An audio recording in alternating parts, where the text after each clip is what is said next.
if you want to actually be a green company, don't start a company because like there's plastic everywhere. Everything. Yeah. I mean, maybe if like someone's like mad at you and wants to like get up in your shit, they'll check it and then they'll be like, yo, but if no one has a problem with you, no one's going to fact check you. 100%. Which is crazy. Thank you for watching. Please take a moment to like this video and subscribe to our channel if you haven't already. Every like and subscribe is a free way to support us, expand our reach, and plant new ideas. My first awareness of you is seeing the brand Mortal. And I was like, how are you even allowed to be this cool? I was like, that is so cool. It landed as so cool. I was envious. That's a great compliment. I mean, people always loved it. Now I feel like everything looks like it. Oh, really? Okay. You know, but this was, I think Mortal's now in its 10th year. Yeah. So it is really weird. I look at it now and it seems like every brand kind of looks like it. Mm-hmm. And so it's a little weird. How do you describe it? What's the vibe of your brand? For me, it was like the things I liked as a kid, which were Lisa Frank, No Doubt, Sublime, Ska, Santa Cruz skateboards, Vans. It was like 90s, like mid 90s, not 80s, 90s. And I loved that stuff. I loved the bright colors.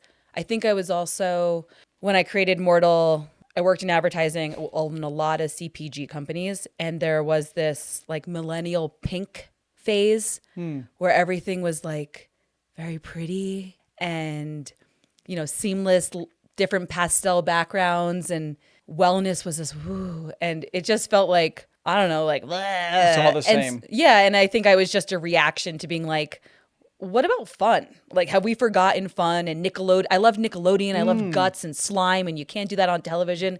And how kind of gross and messy that was. Garbage Pail Kids, that kind of stuff. And I just wanted to bring that to a brand, just aesthetically. That was like one area I loved. And then Mortal Kombucha came out of a Mortal Kombat pun, which video games I love. I was more of a Street Fighter kid, but it was a funny pun. And it was just like, let's just smash these worlds together. So you smashed it. I smashed it. I mean, I didn't really think it was ever going to really be anything. So it really just was like a passion project where things I love in my head, I could vomit out onto this brand. Like even our social, it was just me being like, oh, that would be funny, with no strategy, nothing. I do enough of that in my real life. So, and then it became something. Well, take us back a little bit. I'd love to dive more into Mortal. Kind of give us more of the story of you, where you're from, what were maybe some of the key moments of your life growing up and getting us to where we are today. Yeah, so I grew up in New Jersey.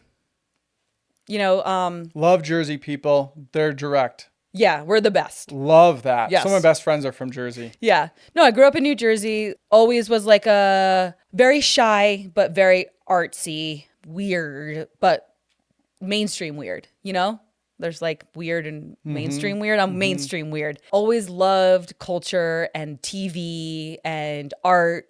And I went to the University of Wisconsin, Madison, mostly because I was scared to go to art school. I've always been artsy. I just was scared of committing to art. So I thought like, I'll just go liberal arts and like maybe backtrack. What was the story around that? Artists fail, artists don't make money, it's too hard. I'm so curious. The idea of going to art school and then only being able to do art felt like a handcuffs to me. Like, what if I want to be a doctor? Don't want to be a doctor, still don't, but like I wanted the option. Yeah. So it's like I took art classes at Wisconsin. I think I just always like want to be able to peek behind a door and then decide if I want to walk through it.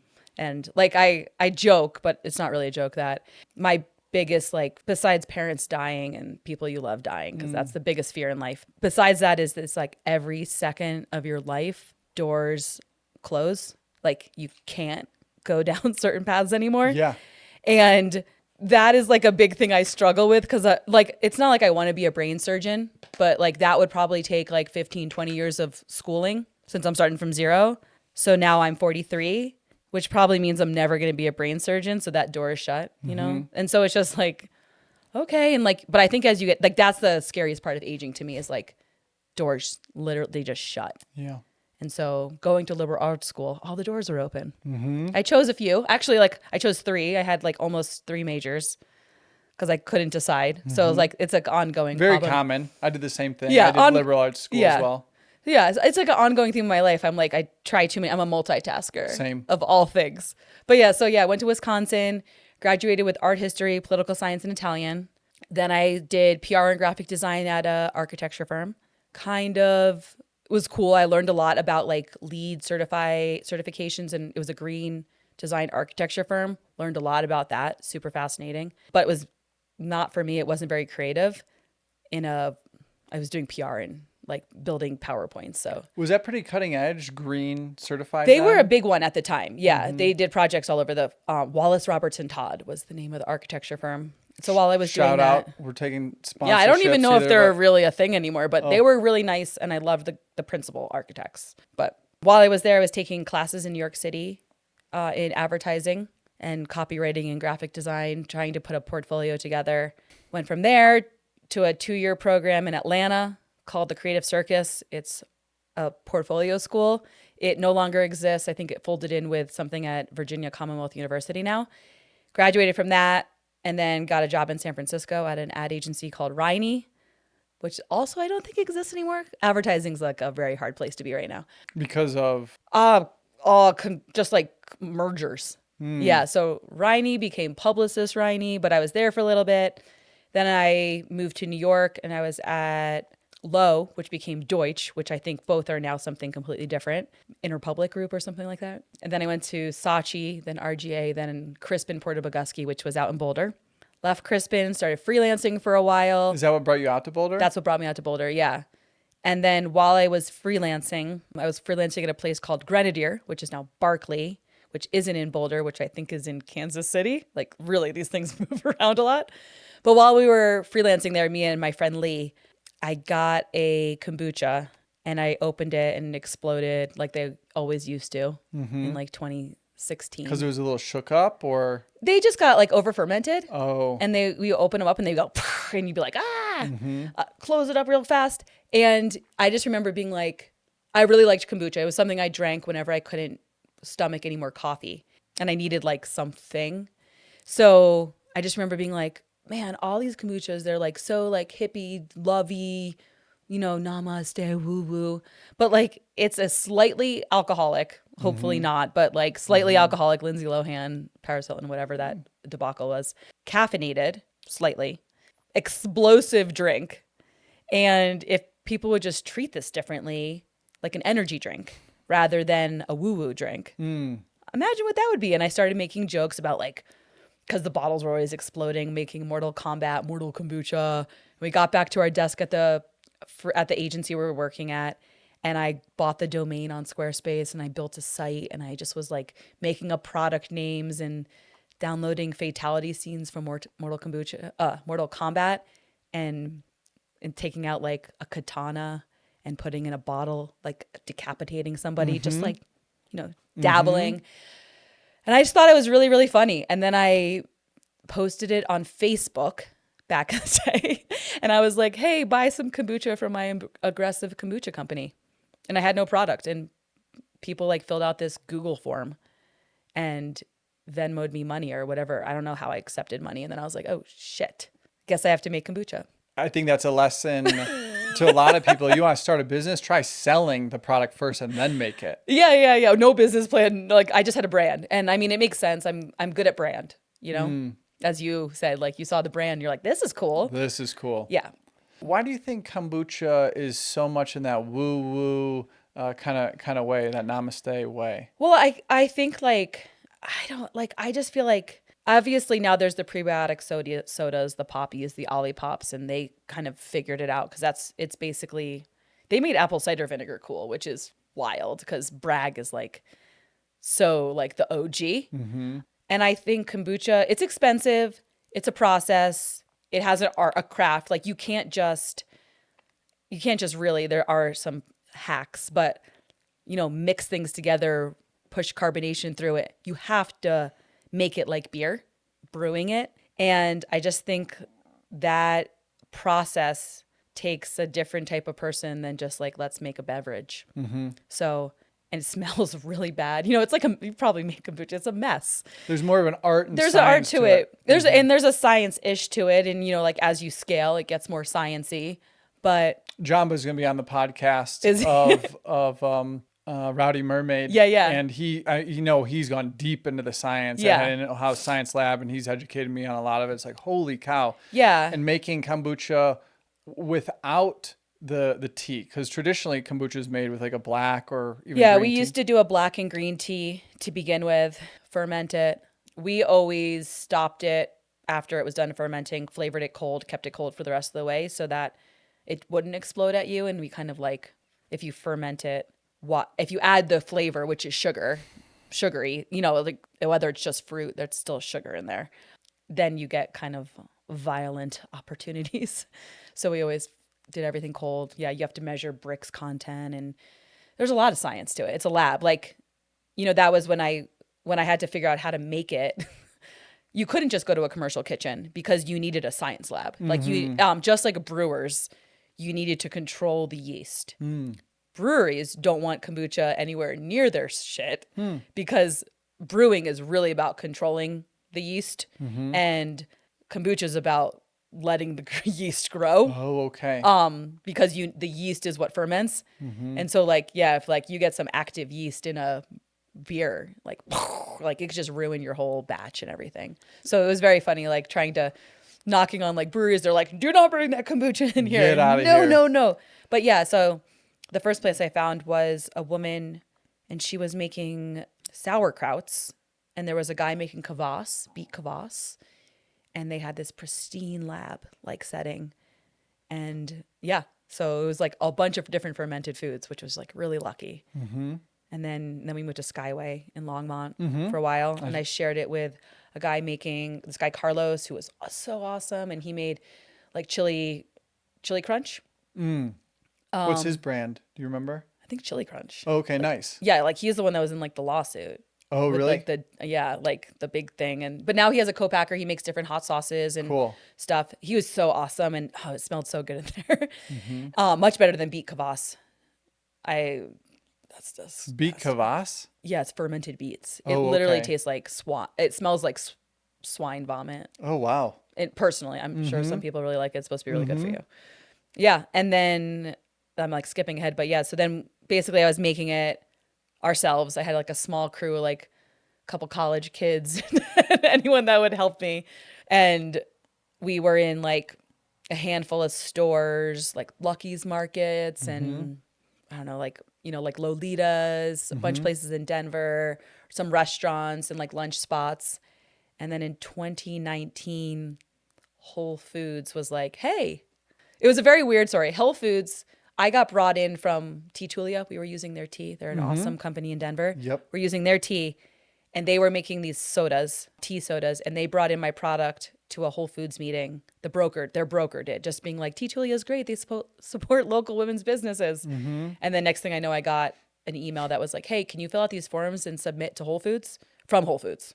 And I was like, sure, like not thinking anything, thinking like, man, they probably just want to put me in like the Pearl Street store. And then they were like, it was like a month later, it was like, welcome to Whole Foods. You're in the Rocky Mountain region. And I was like, what does that mean? And I was like, oh, shoot.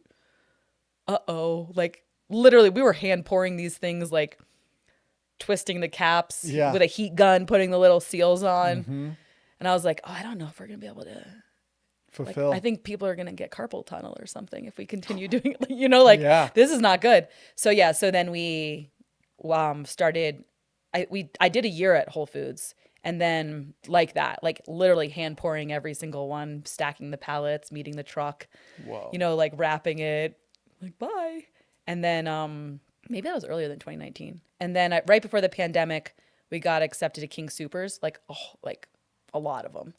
And I was like, oh shoot, this like literally all of us are going to be in like casts, like twisting these, like literally you would go home after a day and you'd be like, I can't even turn my wrist. It would like hurt so much from just twisting these caps. And no automation was starting to come in. We had a little bit of we had a bottle filler at some point, but we did not have the rest of the conveyor belts after that. And no co-packer was open to... So you had to find a kombucha co-packer. And so it was funny. I went back to Tulia and I was like, oh my God, we have to go into like 250 King Soopers.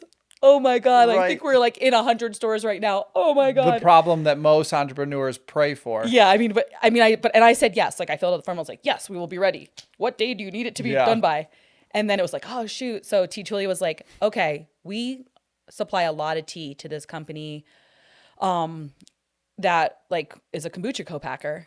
So they're like, let us get you in touch. So I met with them and I told them like, here I am. And they were like, oh my God, you're so small. Like they had these like couple 1,000-gallon tanks. And I think our biggest batch would fill like 2 inches of the tank. Oh my gosh. You know, like, and they were like, oh God, you know, because their tanks. Yeah, your minimum order, you wouldn't be able to meet it. Yeah, I mean, but so that they bent over backwards and they helped me. Wow. They believed in the brand. I think also they just saw it and was like, this is not normal kombucha, just from the label. The brand felt different. And we just kept getting opportunities. So we kind of moved everything right before the pandemic to the co-packer. In other news, because of GMOs, monocropping, and soil depletion, Americans are not getting enough nutrients. That's why in 2018, I founded B Micro, the first freeze-dried microgreens company in the US to help Americans get more natural nutrition in their diets. Microgreens are a phase in the plant's life when they're just 14 days old and naturally the most concentrated in vitamins, minerals, and unique antioxidants. Our microgreens are all grown here in the US and certified USDA organic and regenerative organic. We grow, wash, and freeze-dry them to extend their shelf life from 1 week fresh to over 1 year, allowing us to ship anywhere in the US without the worry of spoilage. We have 2 flavors: broccoli, backed by over 2,000 studies on sulforaphane for its powerful detox benefits, and a blend of broccoli, radish, and red cabbage, our most powerful detox formula that we've tested, giving you the most bang for your buck. Easily sneak these into any meal: eggs, pizza, pasta, or even your kids' mac and cheese. We have whole leaf, powder, and capsule options, so you can choose the way that works best for you. Use code PLANT15 to save at bmicro.farm. We were supposed to go into the store, I think in April of 2020. And then March happened and King Soopers was like, COVID. hey, we don't really need to put $4 drinks on the shelf right now. We need to put like a lot of milk. Like people aren't trying to like waste their refrigerator space with kombucha right now. Yeah. Can we pause? And I was like, oh my God. But it was kind of good because also people just like weren't buying kombucha in general. They were buying toilet paper and like necessities. And so I had already transitioned everything to the co-packer. The co-packer was also short on business because no one was drinking kombucha. So they really like bent over, like worked with me so nicely to meet my small runs. I also got to furlough all my employees and like they got to get paid because I felt so bad. It was like, I need you to keep working until the last possible second, but your job's going to be gone, like, because we're never opening. Once we shut down this factory, we're never opening it back up again. Yeah. So it was kind of like the best situation. And then when the world kind of like started to like emerge kind of in the summer, I had brought on a partner to do operations and finance and kind of took that couple months of the pandemic to be like, what are we doing? Remember, I just made a website. I had to figure out how to make kombucha. Then I've been running for 3 years or 4 years. And it was like, okay, let's do this with intention. And then, so that year we went from like 150,000 to like right under $1 million. So it was really cool. And then it was like, okay, let's keep going, raise some money, and then, but businesses are hard. So. And did you expand into other products as well? Yeah. So right before the pandemic, we made a hard kombucha. That was hard to keep going during the pandemic. So we shut it down. Just like it was made. It was actually, we were making it with Bonfire Brewing up in Eagle, which was an awesome brewery. The owner was an avalanche accident and he passed away. So then that brewery was like just in flux. We stopped making the product. We were going to move it and we're like, you know what? Let's just focus on the kombucha. We've had good traction there. So we went back to that. And then we launched this, I called it Mortal Power. It was a prebiotic soda with collagen in it. Well, each one had prebiotics plus a power. So one had collagen, one had electrolytes, one had magnesium and caffeine, had a little green tea. And they tasted so good. They were seltzer. And it was like having like a amped up Spindrift because they were flavored with real fruit. They were organic. They were super clean. This is like pre-poppy becoming poppy. We tried to sell it in places and no one understood what prebiotics were. Yeah. And it was like, it's like, I think sometimes you're like too early with not enough money or something. To stay in, Which I'm right. sure like you Yeah. can totally, Yeah. because it was like, people are like, but what is it? And I was like, it's prebiotics. It's shelf stable, but you should keep it cold because we want to be in the cold section. But like, it's a seltzer, but it has like power in it. So it has electrolytes, or if you need a little oomph, it has like half a coffee's worth of caffeine in it. Different benefits. Don't you get it? It's collagen. And people were like, what? And I'm like, oh my God, if we launch that now, people would love it. Yeah, I mean, how much did Poppy sell for? Yeah. Like I mean, but yeah, they did it right. Like they had the right partners. You know, it's more than just your product, and it's more than just your brand. You have to have like timing, brand, people, strategy. But yeah, so like we could just never get it to like go. I don't know like what I did wrong with that one. Why do you think prebiotics are so popular right now? Well, you can make them shelf stable. Okay. Yeah. I mean, probiotics in kombucha, you just heat them. They're dead. Okay. Yeah. Break down the difference a little bit of pro and prebiotics. So it's what they eat in your gut. Pretty sure. I used to know the exact answer because when we were pitching, I had to do this, but it's just something that they eat different in your gut, different type of bacteria.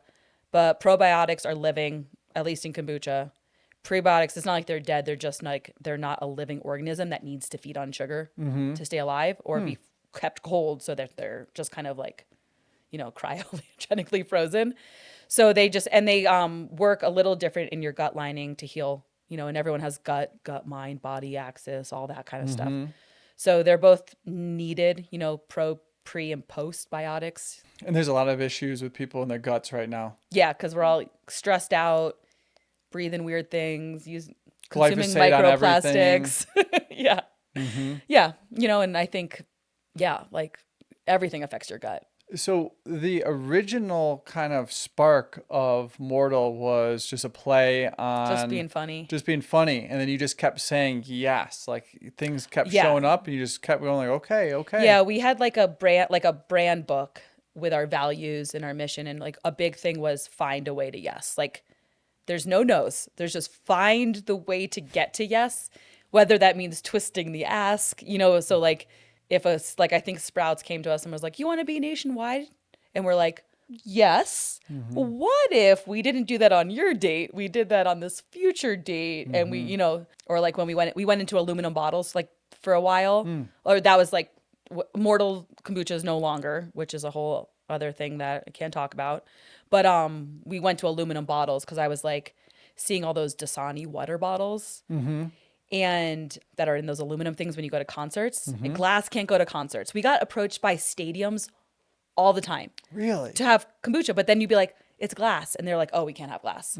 And, Liquid Death was thriving and there are all these places. And people always be like, well, could you put it in a can? And for me, kombucha is a living thing. So if it gets warm, and that may not be anywhere between my supply chain, right? You leave it in your car a little too long. And then you open a can. Yeah. So I never wanted to give someone that experience. So I was like, aluminum bottles. Oh my God. So like we figured out how to go into those things. And With the co-packer, I bought a capper that could cap them. So that was like a whole thing. And I mean, those bottles, there's only a few companies that make them. There's only a few companies that make the caps. These are just like operations and supply chain nightmare kind of problems. But that was something where Sprouts was like, we want you to go nationwide, but only in those aluminum bottles. And it was like, well, how do I buy a truck of aluminum? How long will it take me to go through it? And it was like, yeah, we found a way to yes. So we did that for a bit. What was your favorite part of that business? The puzzle. I loved knowing things. It kind of like running a business makes you realize how the world works a little bit. Sometimes good, sometimes bad. Definitely. A peek behind the curtain on like how, Anything. who's regulating this? Is Yeah. no one's regulating No one. this? It's like these brands are just regulating each other, really. Yeah, I mean, honestly, like when someone's like, so I remember I had a friend that wanted to start a brand and they were like, so the nutrition panel, do you have to like get that from an agency? And I'm like, no, you literally just make it up. Like you can just make it up. You get yourself lab tested. And Yeah, but like, or you can literally just make it up. Yeah, based off of what's on, like Yeah. for me, broccoli. Like I could just look up a nutrition panel of broccoli online and be like, yeah, I'm probably the same. Yeah. And that's good enough. And no one's checking anything. Yeah, I mean, maybe if like someone's like mad at you and wants to like get up in your shit, they'll check it and then they'll be like, yo. But Yeah. if no one has a problem with you, no one's going to fact check you. 100%. Which is crazy. It's crazy. It made me actually feel like, they're always like shop the perimeter of the grocery store. Like that's the healthy stuff. I'm like, those are the biggest liars because it's all like the small brands, the healthy brands. I was like, Oreo can't afford to lie. Right. The big brands, they're being watched. They're being watched. So like if you are on and litigating it, anybody that's making money, lawyers are knocking on their door every day. A part of me started being like, you want to buy big brands, like even if you're going to get a banana, go to Big Banana. Yeah. Because anyone else, God knows what's going on with that. I mean, we definitely like got things tested and I think we were correct, but I don't know. Because I don't, we used a co-packer and I relied on them to do tests. I don't know if they were. They told me they were. It's like pretty crazy. It is pretty crazy. And I remember one time standing at a 7-Eleven and I was trying to figure out like bottles and cans at that point. And I knew the price from Ball on a can. And I'm standing at this 7-Eleven and they had these little USB chargers for your phone. And they were like $1. And I'm like, in this little bin of them. And I'm looking at them. I'm like, those probably come from China or somewhere.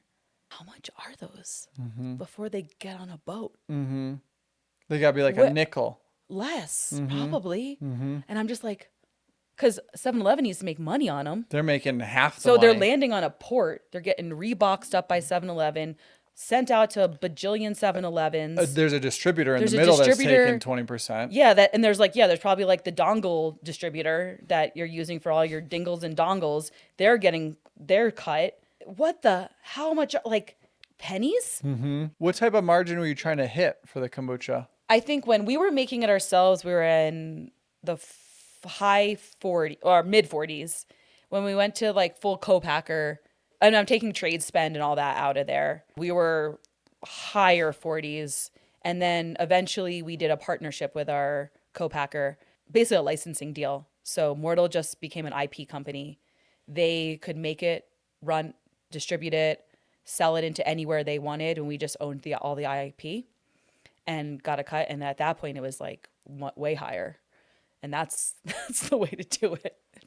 Because I mean, back to your question, what was your favorite part? I loved learning about supply chain. I did not like doing it. I just like knowing. And as soon as I was like elbows deep, I was like, whoa, let's get out of here. My favorite part was just the creative.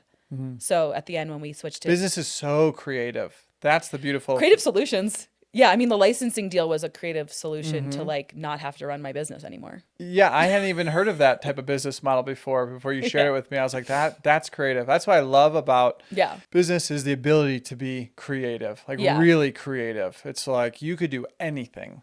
Yeah. I mean, I think we spoke about that.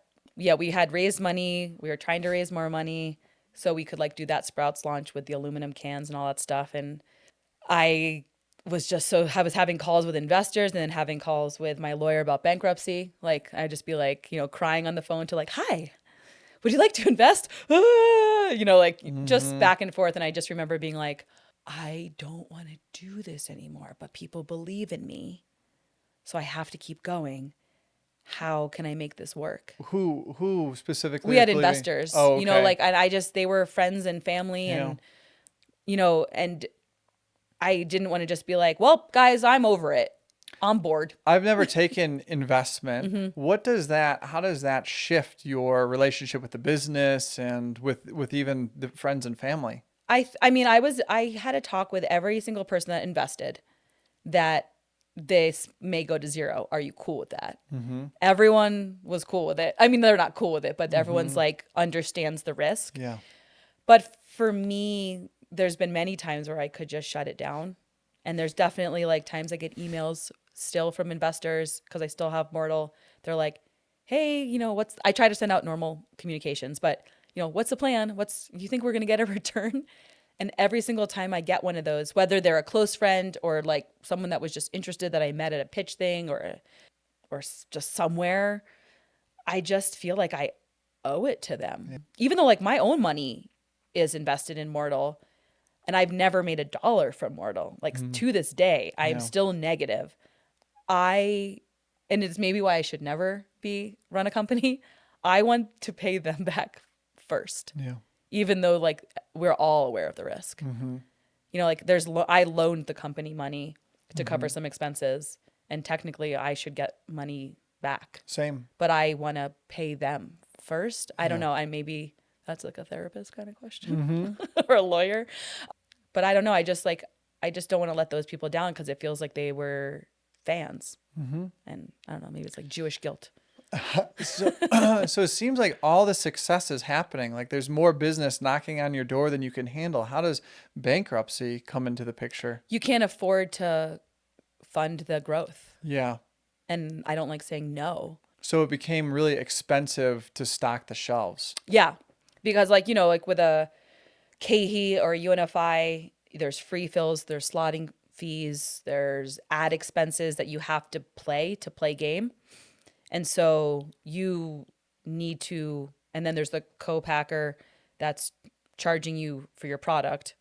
So you have to somehow pay to make the product, send it to the store, and then the time between that you need to pay the co-packer and you'll finally see the return from the store. It may be like 180 days. Really? If you had to like give them 2 free cases. Yeah. And then you had to also like pay an upfront couple $1,000s of ad fees. And then they have their 90-day payment terms or 30-day payment terms or whatever. Literally, you could be half a year before you see $1. People frequently say to me, like, when are you going to be in Whole Foods? When are you going to be? I'm like, it's actually not that cool to be in Whole Foods. Yeah. I mean, like you have a cool product you can like D2C.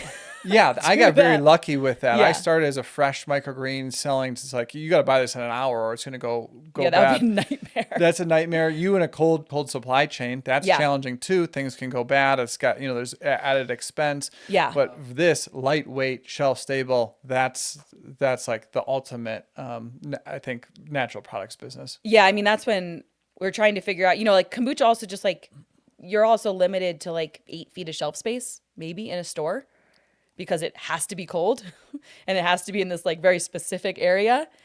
And so those are high turning areas. They're like your grab and go coolers and everyone's fighting for them. You have Coke and Pepsi, Dr. Pepper, you know, those big brands. Then you have like your cold brew coffees and you have your Poppies, you know, and your Olippops and your glass soda waters and everything like once that same case.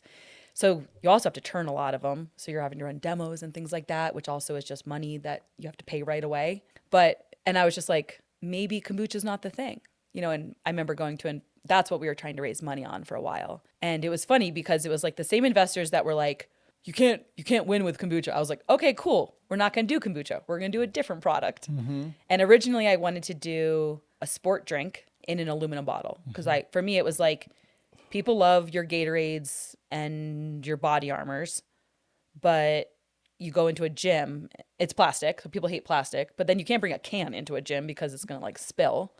So I was like, again, closed top. Mm-hmm. Like cans can't close. And so I was like, premium feel. Yeah, super premium feel. Let's do a really clean sport drink. How does the price of plastic compare to aluminum to glass? Aluminum cans are really cheap. Glass is very expensive. Aluminum bottles are annoying. They're not cheap. They're not expensive, but because there's only like a few makers of them, and then there's only a few buyers of them, but those buyers are like, I mean, this is back when I was making it, so I don't know if it's changed, but you still don't see that many aluminum things. Ball makes the bottles, and Dasani, Aquafina, Budweiser, Coors are the buyers. Yeah. And so we would like put it in order for the bottles, but then like, I don't know, I guess like Dasani needed a whole bunch. Mm-hmm. So we would just get priority. Pushed. Yeah. Yeah. And you'd be like, you know, so it was just like, because there's not enough demand, they don't make a lot, but there's the people who are demanding them are high priority. The lead times on them were insane. Wow. Yeah. Benefits to aluminum because we package in aluminum as well. These are glass, but we infinitely recyclable. Yes. That's really nice. And it's not going to shatter or break like glass. And then, you're not plastic. It's just like, that's that's no, like poison. plastic is like a non-starter.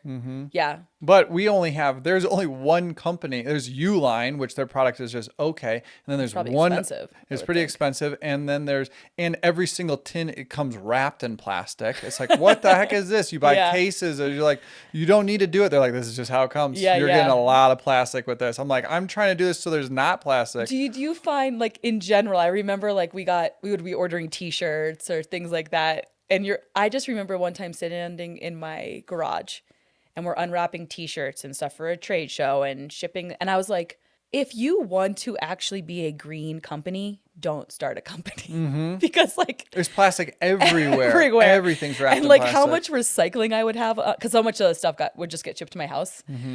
I was like, it doesn't matter if you made your product so green. Yeah. You're still moving it around the country with like fossil fuels.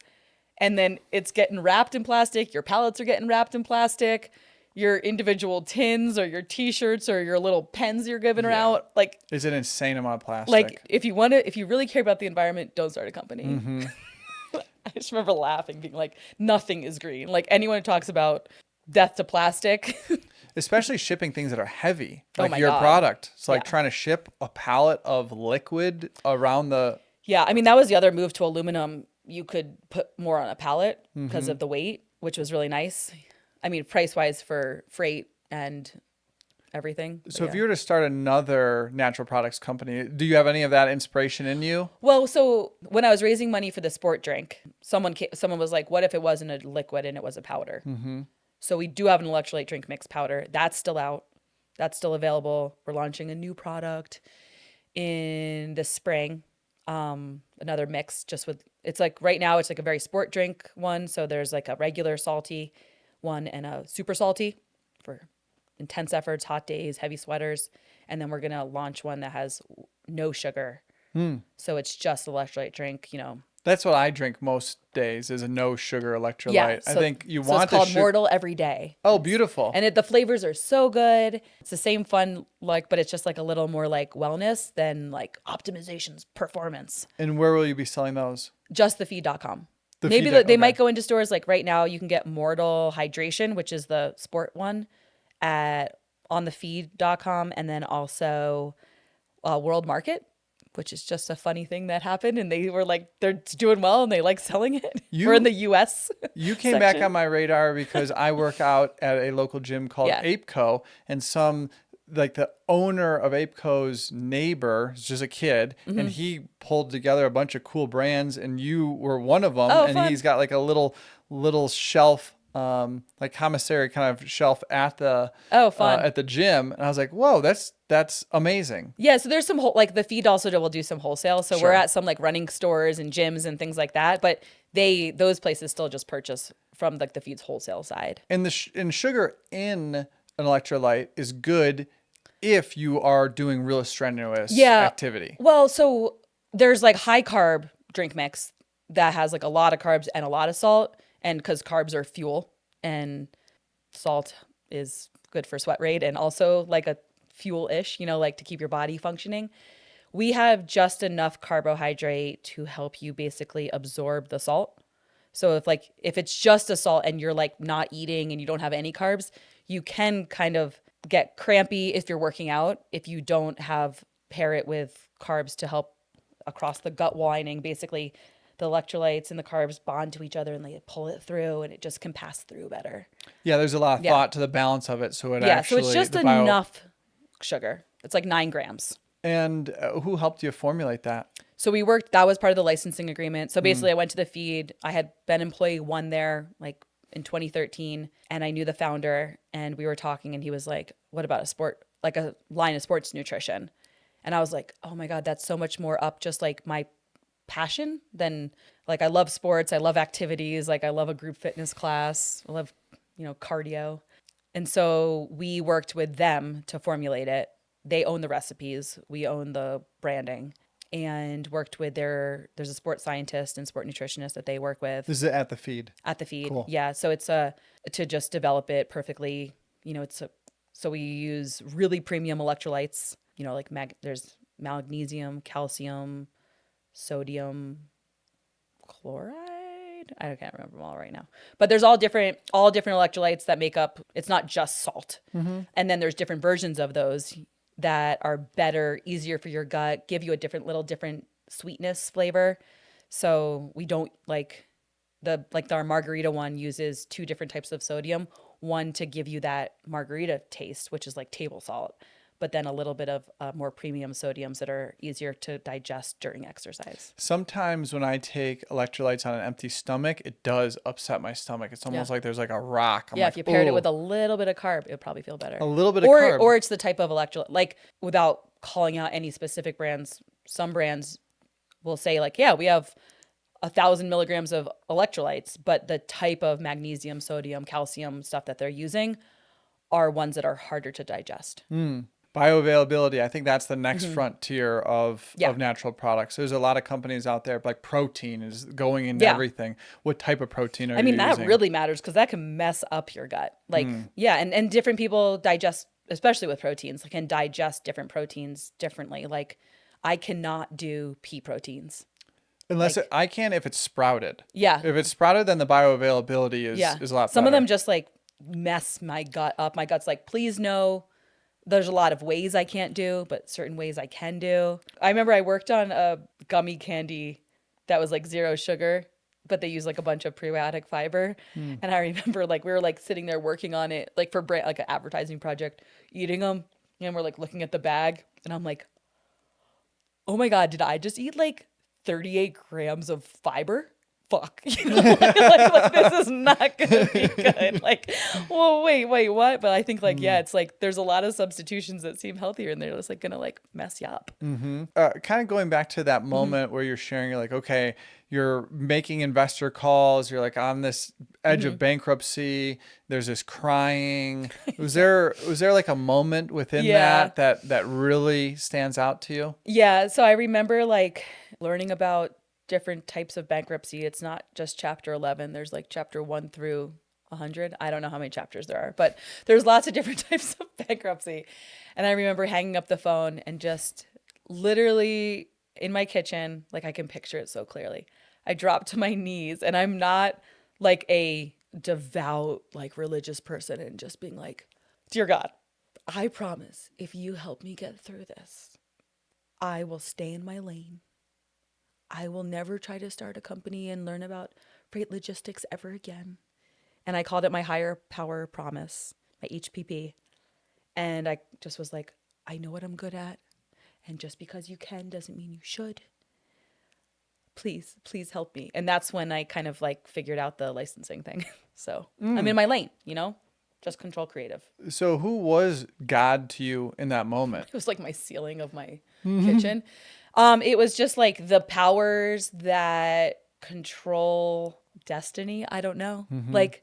Recently, a lot of things that have happened that are just such kismet that I joked. What? Kismet, when all the pieces just align. I literally said to my husband the other day, because he was you manifest things and they just happen. What seems like an ease, even though, yes, there's a lot of crying.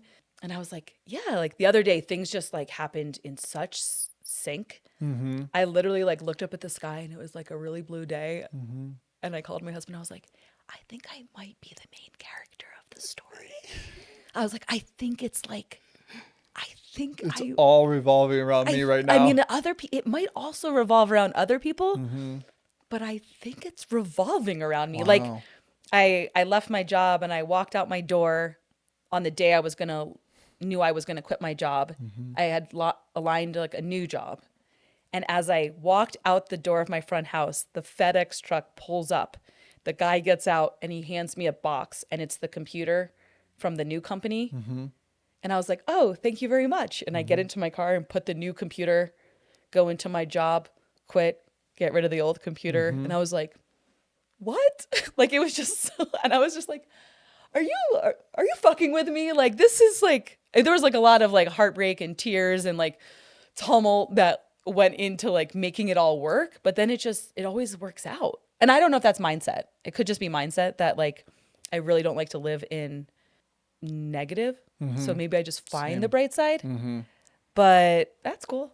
But now I'm like very obsessed with like, oh my God, is everyone the main character of their story? And that's kind of cool. What do you think that is when synchronicity like that Yeah. shows up? What's happening like a layer deeper?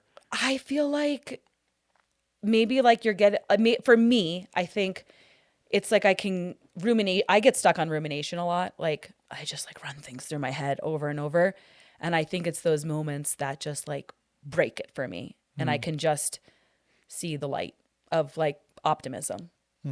And I like to live in those moments more. So I think I just try to seek them and find them. You know, like you try to, you know, some people just maybe just don't. I think you can always tell any story anyway. And I like to tell happy stories.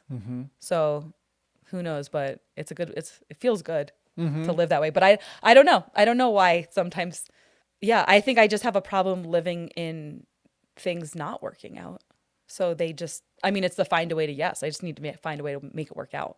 And were your parents like that? Or where do you think that comes from? That like deep commitment to the optimism and finding that yes. My parents definitely, yeah. My mom totally was. My dad was like, yeah, they're supportive. They're like, anything you want to make happen, you just make it happen. I don't think I wait around for much. I don't wallow. I definitely wallow, but I don't bask in it. And I think there's a place for just like, you know, and then I'm very action oriented where it's like, this isn't working for me. I'm going to find a solution. It was like that every time we had to scale Mortal.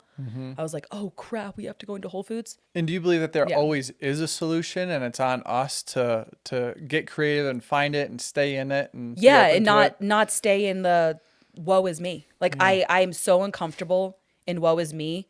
And there are moments I definitely am not like, I definitely get there. But I'm so uncomfortable when I'm in a victim mode that I sound manic. I sound spastic. Like I know like my friends and family would be like, you are not okay right now. And I'm like, oh shoot.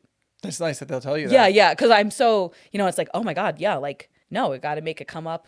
You know, I want 6-7s or whatever lucky craps table thing. And I'm just like, okay, let's spin this. Let's play this.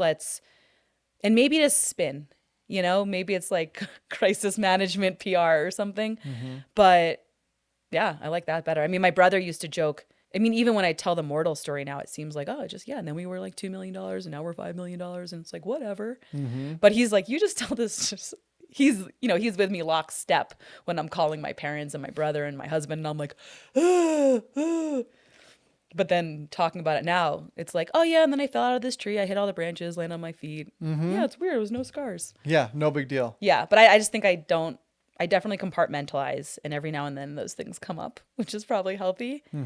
But I just really hate living in the negative, probably to a fault. So you grew up in New Jersey. Was there a lot of, and Jewish? Yeah. Was it a religious house? No, my mom is like a atheist, maybe agnostic. So she wasn't. My dad was bar mitzvahed, but not the most religious. We went to temple on high holidays. We would do, Passover and Hanukkah, but more for like family get together and like community. So very traditionally like Reform modern Jew.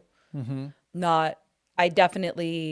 is, even though like we had no religion, we had strong culture. And if I think back to all my family friends, anyone that we like watched the Super Bowl with, and like when all the families would they were all Jewish, whether we all like, maybe had a Jewish star. My son's name is a Jewish name, but there's definitely like a shared history of or just a way of family dynamics work that I loved.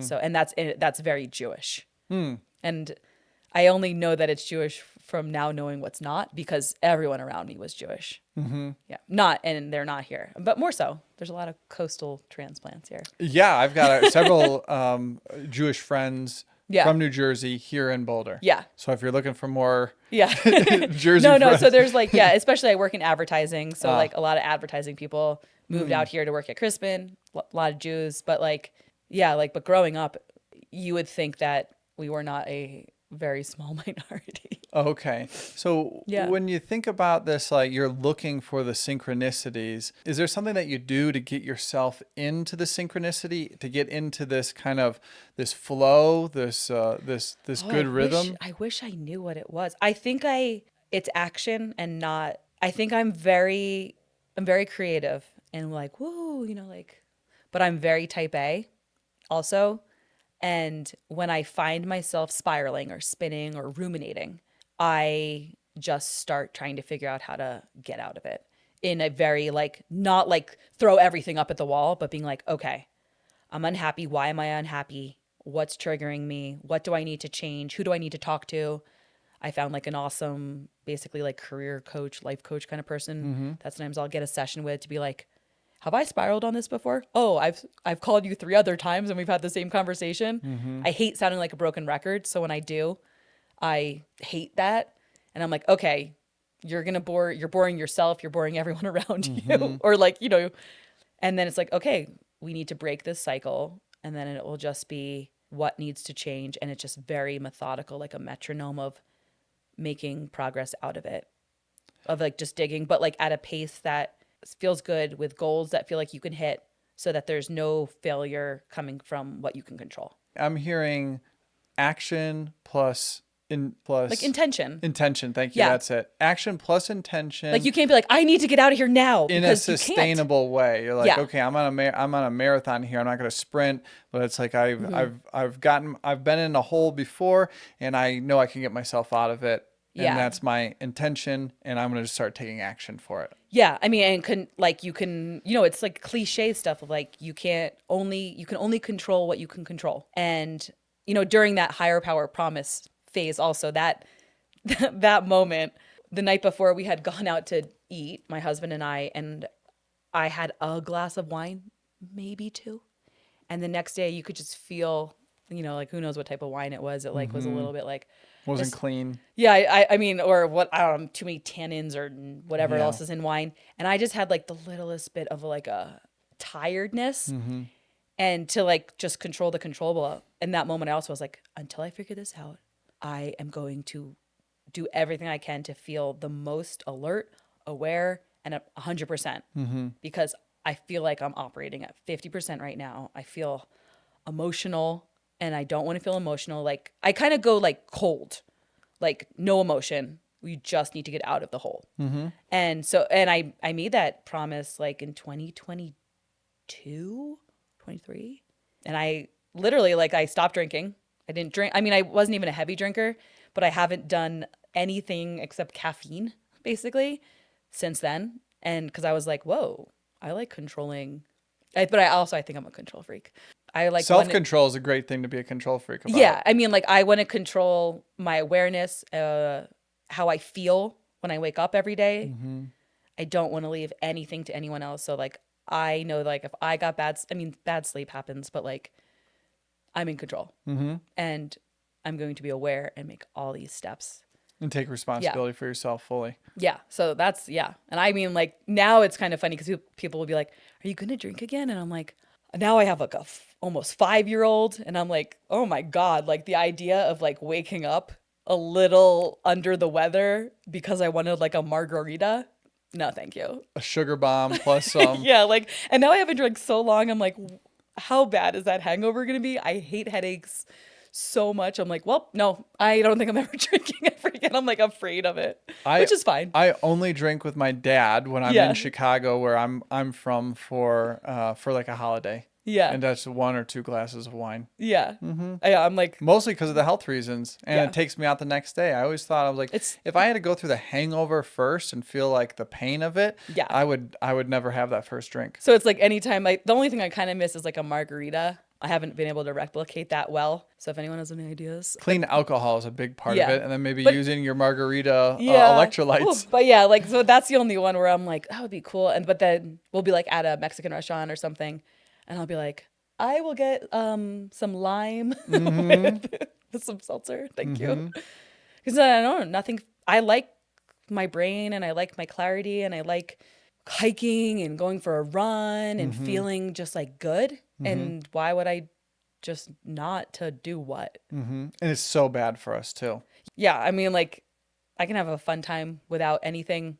The big moment was, I think it was like a year into it and I had to go to a wedding and my husband couldn't come with me. And it was going to be like, I'm going to a wedding sober alone. And I was like, oh, maybe I'll drink. And then like, Yeah, just sounds that thought, impossible. just the thought of like, oh, you can't, I mean, I'm very competitive with myself. And I was like, oh, you can't go to a wedding alone? What's wrong with you? You have to You drink. need to drink to have fun? What's wrong with you? And I was like, oh yeah, I'll show you. And so yeah, I did it. But I had so much lime juice and seltzer that I like literally chemical burned my tongue. It was so painful the next day. And I was like, I think that was like worse than a headache. So you're in the Boulder area? Yeah. Where do you like to hike? I like going up Sanitas. I think that's like, I used to live right around North Boulder Park. So I used to go up that a lot, but I'll still do that sometimes. Do you ever do Lions Lair on the backside? Yeah, I like Lions Lair. Me too. When people come in from out of town, that's usually the hike. I Unless take you have them a on. dog, because then you can't take them. That's true, but people do sometimes. Yeah. Still, there's nobody's policing it. Yeah, and I like that North Sky, but I'll run on that because it's flat-ish, kind of. What would you describe your relationship with nature? People think I'm very outdoorsy, but I'm outsidesy. I like, when I'm really stressed out, I like going on long dog walks in the open sky. Like, so like I live out in Gun Barrel and I love going on like the walks around the trails out there where you can like just see the sky and like feel the sun. But I like being outside, but I don't need to like live in a van or go camping. I guess that's my relationship. My relationship without the outdoors is more my relationship with like breathing hard and sweating more than the outside. Because I could be happy in a gym too. I like endorphins. Oh, okay. Yeah. Yeah. What are you doing for your workouts? I will do anything. Like my friends and husband joke that I'm always in good enough shape to participate in whatever stupid idea anybody has. That's a great spot to be. Yeah. Or That's bad. a strong spot to be. Yeah, so it's like, where you're capable. Yeah. You're like, whatever shows up, like I could do that. I Yeah, can go for so- the hike. I could do the workout. I can. yeah, so it's like, oh, you want to go swim the res? Sure. You want to go ride to, Estes? Sure. Do you want to go run a half marathon tomorrow? Sure. Do you want to go do a high rocks or a CrossFit competition? Sure. Like, I'll be okay. I mean, like the next day may suck, but that's the kind of like pain I'm willing to. That's a great spot to be in. Endure. That's a healthy, strong Yeah. spot to be. Yeah, so I lift, I run, I do Pilates. This podcast is brought to you by B Micro, organic freeze-dried microgreens for easy, everyday nutrition. Sprinkle them on any meal and enjoy the benefits. Shop now at bmicro.farm and use PLANT15 to save 15% off your next order. What did self-care look like for you maybe in the early days of Mortal? Have you always been good at taking care of yourself? Yeah. Yes. I think like part of my perseverance is, I've always, even as like a kid, high school, college, always had a good relationship with like just exercise. I like the feeling of exercise. Same. And it's just something that's such a habit.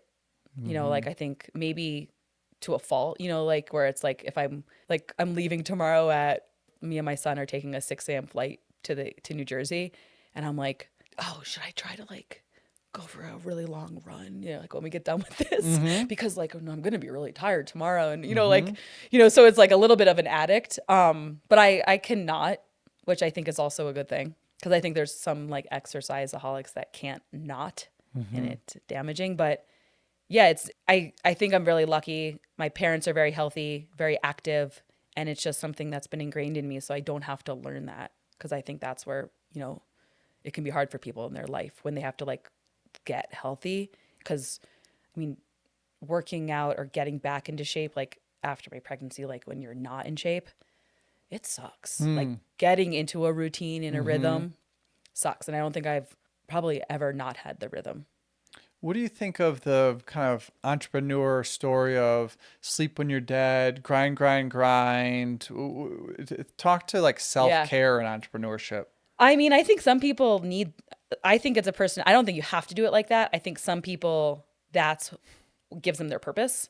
The what? It's grind, grind, grind. Oh. You like send it, go. Yeah. I think some people like that's purpose to them.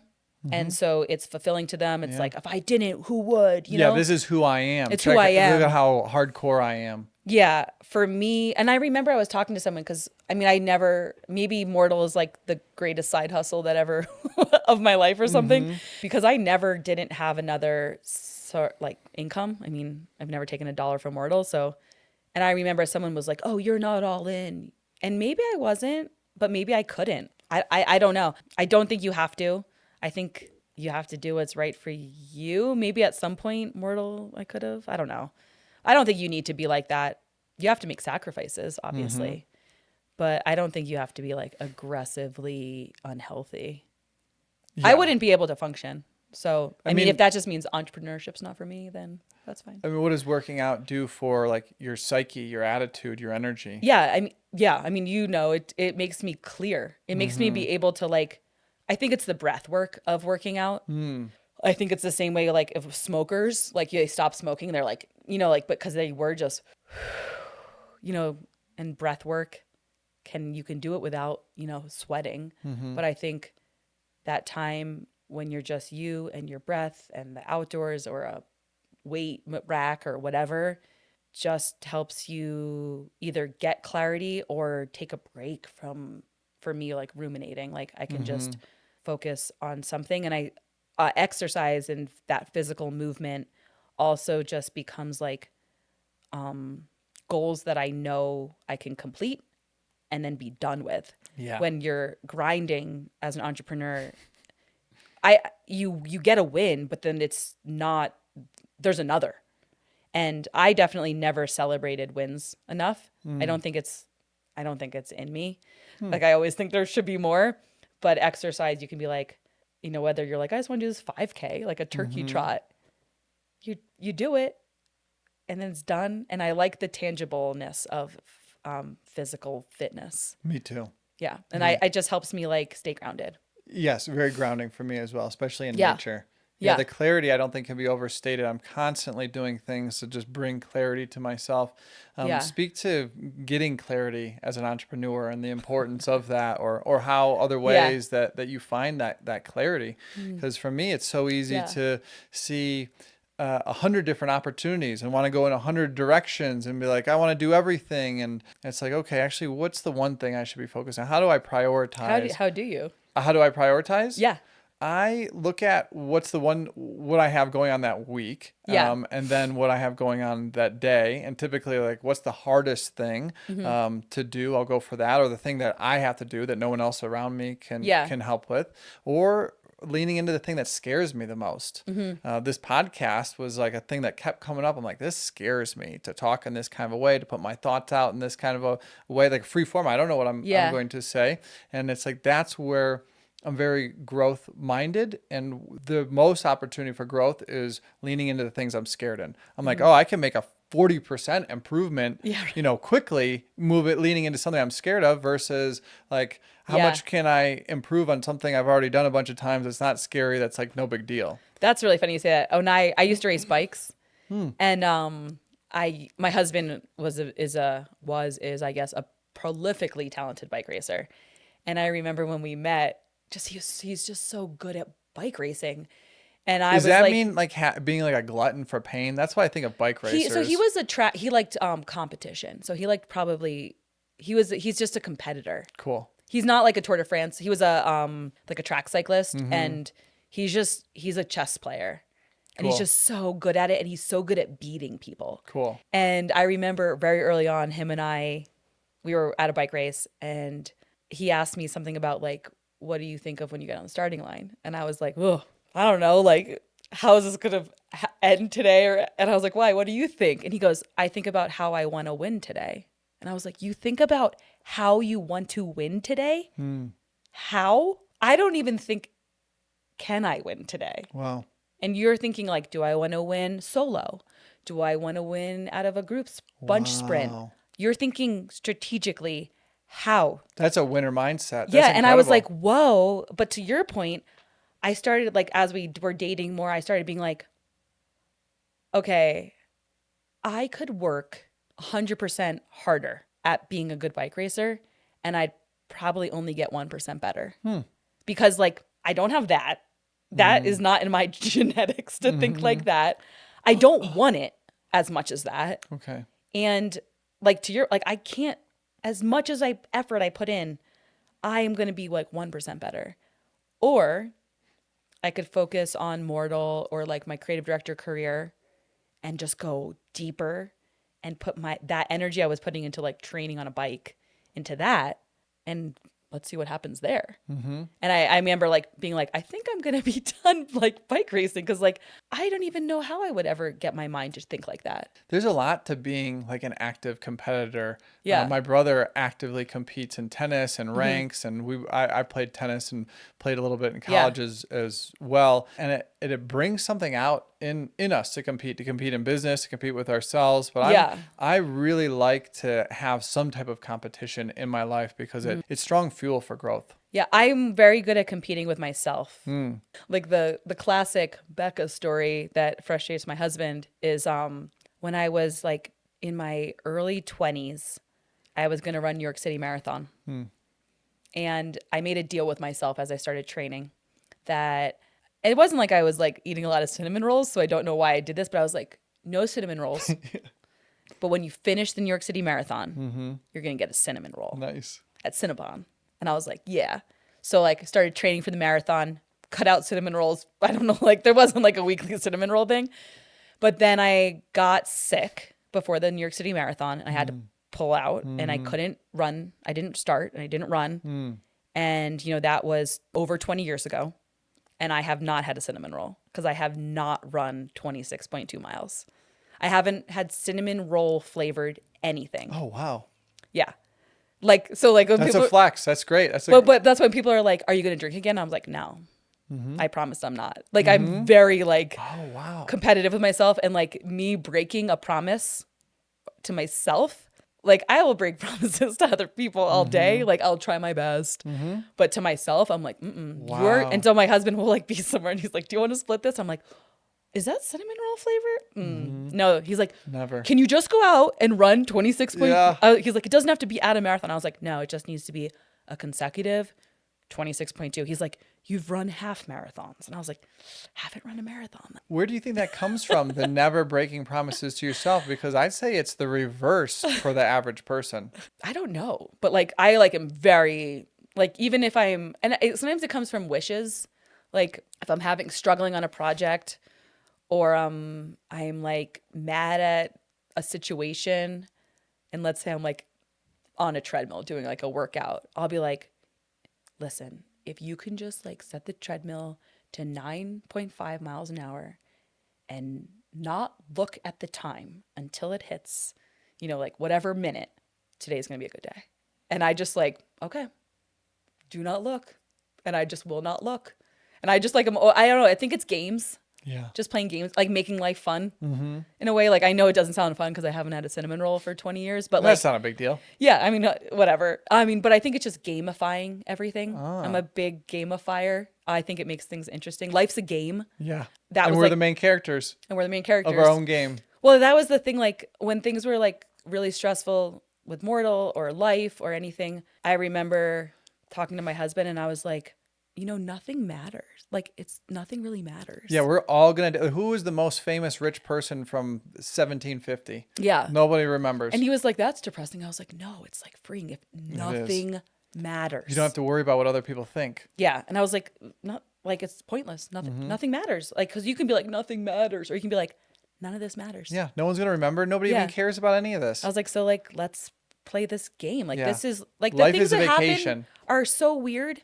So like figure out how to make it fun and make it a game, make it a challenge, like make it interesting for yourself. I mean, I'm like that when I'm cleaning the house or like I gamify everything. What's that look like with your, is it a son? Yeah, I mean, I think I like try, I mean, just like my parents did that to me. It would be like, how fast can you run down to the driveway and get the mail and get back? You know, like that's gamifying getting the mail, which sucks. Yeah. Or taking out the garbage. And so we definitely pass that to him, you know. What's the key to making a good game? A game that you want to play. That you want to play. Yeah. Has a little bit of reward.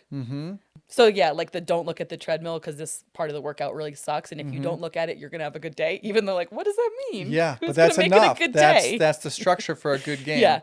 Or like that, you're definitely going to get that email back from that person you've been waiting for. If you keep, you know, if you do all 10 reps without complaining to yourself, I'm like, okay, then I have to. Do you think that plays into manifestation? Are you aware of kind of Probably. the steps of, I'm not super aware of the steps of manifestation, but it seems like there could be something. I mean, I think it's also, yeah, I think it does. And I think I'm not trying to make unrealistic promises. I'm not like, okay, if you run this mile without stopping, you're going to win the lottery. Right. They're only very realistic things. It's like, you're going to get in the car and get a chocolate smoothie or something. And Yeah. I'm like, well, I get a smoothie, you know? So I think that is like setting reasonable goals and rewards. Okay. I mean, why would you set unrealistic ones and like let yourself down? You're controlling that. Did you have a game in mind for this podcast? Did you have a? I mean, I slept really badly, so I was hoping we could I would feel good and bright. You do. You come across that way. Yeah, your eyes are bright. Your energy is great. So Okay. I mean, that was the only thing I was like, man, I'm tired. My kid made me rub his feet till 2 a.m. And then he got into my bed and like wanted to sleep sideways, and he was like breathing like that all night. 'Cause he's sick? I've had he's like got a little cold or allergies. I've only drank coffee today. So I was like, I just hope I'm awake. You're crushing it. Okay. You're crushing So are it. you. No, this Thank is super you. fun. Okay, good. Nice. Back to that, it doesn't matter. Yeah. Where did that come from? Where did that like knowing first come in for you? As a kid, like my friends used to call me the puppet master or the game. Like I've always was like, Becca's going to make up the game so that we all have fun. Like even as a kid in high school, I had teachers that let me make projects instead of tests. I just like going deep and being curious and making sure things are fun. My parents, for whatever reason, when I was in, I don't know, like 9, 10, gave me a camcorder, like, you know, like the little mini. And my dad has now digitized. I mean, so I had this camcorder and I used to just record everything well into high school. And I used to just, when I was studying for tests in my bedroom, I'd set the tripod up and I'd be like, hi, today we're going to make flashcards for world history. We're going to learn all the countries in Africa and their capitals. Okay, first, here's what we're going to do. For the ones in the southern tip of Africa, we're going to use these yellow flashcards. And I would just like show it. And you literally take on a little bit of a character. I'd be like Barbara Walters writing Djibouti, you know, and like there's just hours of this. Like even when I was studying, I was doing this. And that carried into college. Like I remember now, like in college, I was an art history major and I would go into the sauna with my flashcards for art history of like Japanese pots or whatever. And I'd be like, you can't leave the sauna until you remember all these. Whoa. And I would just sit there with my study and I'd be like, man, it's getting hot. You better About to remember pass these. out. Wow. Yeah. And I would just be, but you know, you'd be in there and you're like, gotta remember them. You're not allowed to leave, Becca. Wow. But I mean, it wasn't like trying to hurt myself. It was just like, make it fun. Is there anything around this doesn't matter because, or I wonder, what are your thoughts on what happens after this life? My mom, you know, atheist agnostic, is on the James and the Beanstalk. Is that James and the Giant Peach? No, the Oh, was okay, that the one? Beanstalk. I don't the remember. Beanstalk guy. Yeah. So there was a giant in that one, and he said, "When you die, you're dead." Okay. And that's my mom's. My mom was always like, "When you die, you're dead." So that I don't know what I believe. I'm very obsessed with, at this moment in time, or like for the last couple months at least, like the universe and outer space and gravitational forces and what the fuckness of like all of it. And I like went down a wormhole the other day about like space time, and I don't understand any of it. I just don't understand. I understand the how, like how physics, astrophysicists, I understand the how, but I don't understand the why any of this happens at all. So it makes it very hard for me to have an answer on like what happens after, because it doesn't even make sense that it's happening right now. yeah, what's even happening right now? What is this? Yeah. What are we doing? So I'm like, what do you mean what happens later? Like we haven't figured out why this is happening. So like I can't even get to after. So if you can't get to after, I think I live very by the Jewish rules of like, and that's where I do really love Judaism is you should be a good person, and you should, Yom Kippur, which is the Day of Atonement, is a holiday 8 days after Rosh Hashanah. So between Rosh Hashanah, which is the New Year, and Yom Kippur, which is the Day of Atonement, during that 8 days, you're supposed to go around to your fellow man and anyone you've wronged and say like, hey, I'm so sorry. Like I thought poorly of you, or, oh, I'm so sorry. I spread this thing, or I did this bad thing. And the only way you can atone for things you've done to your fellow man is to confront them, tell them, and like them accept your apology. Your sins against God, you can like go and be like, I'm so sorry, whatever. And he, she, they, whatever can, say, okay. And anyone you have not gone to and said, hey, yo, I'm so sorry I did that and I thought that thing or whatever, gets written down in God's book on Yom Kippur and sealed. And you have to live, you have to live with the fact that you did that forever. And that's like Jewish guilt, like the fact that you have to live with the things that you've done. And I subscribe to that. And like, I think it's a very active way of thinking about your life. Not like, oh, I got to do these things so I can go to this good place. It's the guilt of having to be the person that you are right now. And so I just try to live my life and not be ashamed of my own character in the moment. And so like, even when I was recently leaving a job, I just wanted to make sure I was me until the end. Like, and you didn't coast out. You didn't. No coasting, making sure everyone has what they need because it's my character and that's the only thing I can control. And I just want to be me to the end. And I think that goes to the investors. It's like, yeah, I could just be like, I'm done, man. Like I've tried everything for Mortal. Sorry. Cause I've done it so much, but I just want to be the best person I can be.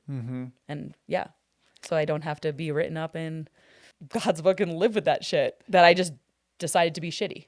And that's that's part of Jewish culture. I mean, that's like that. Yeah. I think, some people probably, I mean, that was like my grandfather's favorite holiday was the most depressing holiday, Day of Atonement But how'd you feel after that? Well, so you're also, for the things you decided you don't want to talk, like, I don't want to like tell you that I think you suck or whatever. On Yom Kippur, you're supposed to fast. And the pain of that hunger, I'm like simplifying it, but like the pain, like you're not supposed to eat and you're supposed to sit in your thoughts and think about the crappy things that you've done that you don't want to atone for and just sit with them. And then know that they're now they're part of who you are. And you're supposed to like go down to a river and like empty the lint and free yourself of all of last year and know that what's done is done and now move forward. But you're supposed to spend that time in the uncomfortable. And I think that's really pretty. And I think that's probably how I try to live my life. Either like be true to who you are or no, you're not. And know that like something's askew. In Judaism, is it the belief that you go to heaven? No, right now I think we go to a holding place. Oh, okay. Like a purgatory? No, just a holding. Oh. So like we're just like Jesus isn't our Messiah, so we're not waiting for him to come back. Right. We're still waiting for the original, the Messiah. Oh, okay. More or less. I think. So we go anywhere. Ashes to ashes, dust to dust okay. So it's like you're dead. Okay. You weren't anywhere before this. You're not going to be anywhere after this. Yeah. I mean, that's why you're supposed to, like, originally, like Orthodox Jews or, you get buried in a oak, some type of, I can't remember the wood, casket, and you get pushed off to sea. Oh, really? Okay. Yeah. Cause like, yeah, ash. Yeah.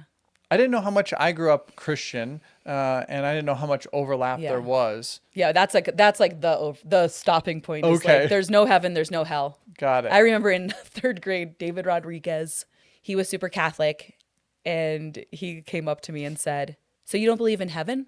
And I was like, "No." And he's like, "Well, the way I look at it, if I'm right, you're going to hell. And if you're right, we both win." And I was like, "That's fucked up, man." Whoa. So, yeah, we don't have to talk a lot anymore. I was like, "Okay, David Rodriguez." Yikes. Oof. Whoa. I have a sense that we all go to heaven. Yeah, I think, like, why not? Yeah, why not? I mean, who's deciding who's bad?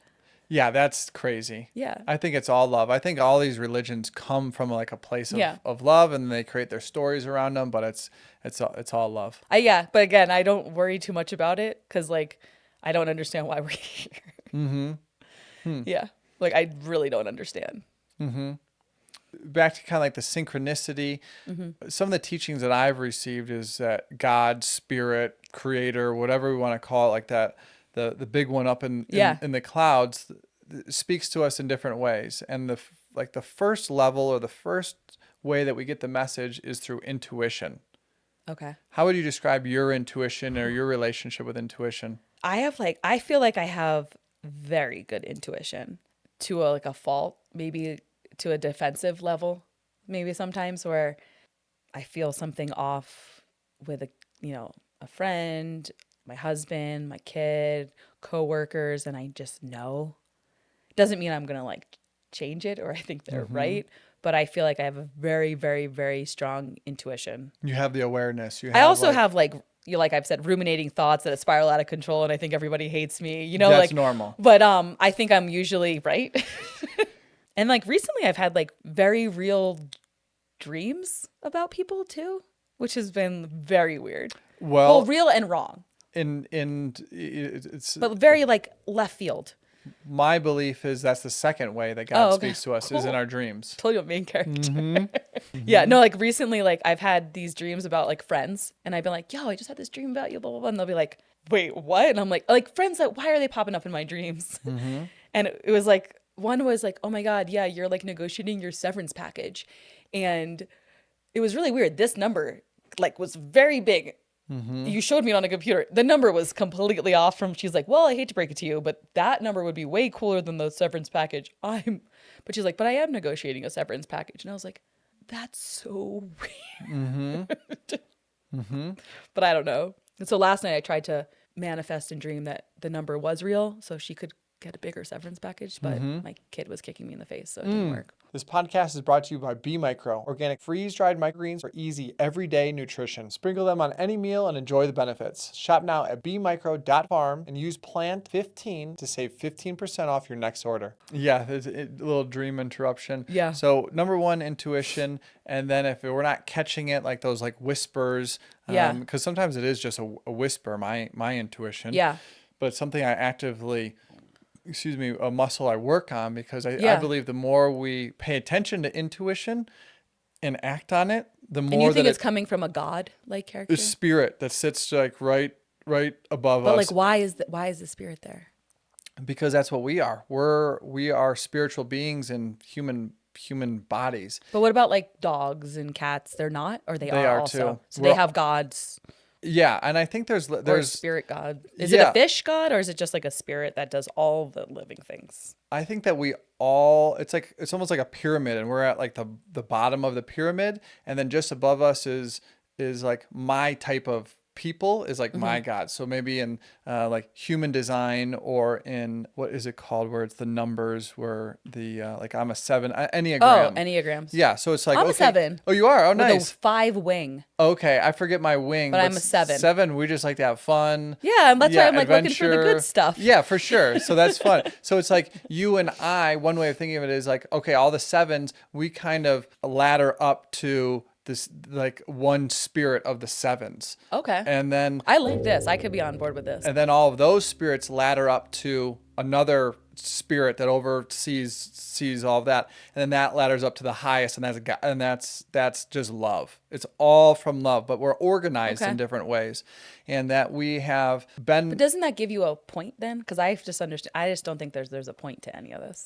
I think the point is to I don't learn know. ourselves and to grow. And this is like a school that we can graduate from. So there's people like the Dalai Lama or Buddha or the people that have been seen as enlightened ones. It's like they're on the final level of this human game, and now they go off to they don't reincarnate in a physical form. They've learned everything. They've cleaned everything up. There's no more names in that book, and they can go off to another So what level. about like the plankton? Like, they're like trying to know themselves? I think so. I think plants are in a different type of a way. They're in like a different kingdom, they are here to support us. And so it's kind of hard to think of levels of it, but it's like they're in a level equal, but also a little bit below us. And same with, I think they're trying, and same with animals, they're trying to get to the human form. Oh, and then the interesting. human form gets to now I get to hang out in Jupiter or whatever in a different oasis. That's a cool way to look. I mean, so the thing I've been struggling with lately is like what's the point? And like, there's the universe and it's expanding and getting pulled and expanding at the same time, but we're expanding faster than we're shrinking. It's like walking, the escalator's going this way and we're trying to walk this way. And I'm just like, but to where? Like, because space time is different than just like space in a room. And so I've been like, well, what if we're just microbes in a bigger thing? Mm-hmm. And we can't see that thing, just like a microbe doesn't understand that the trees change color and the leaves fall and they come up because they're only around long enough for the leaves to be green. Yeah. I think we can only understand a sliver of what's happening. You've heard people talk about like dimensions, and there's a bunch of different dimensions. Yeah. And so it's like, okay, we're living in like the 4th dimension right now. But there's a 5th, 6th, 11th, 15th dimension. And those dimensions are happening layered on top of this one right now. So there's spirits moving around that we can't sense. And why?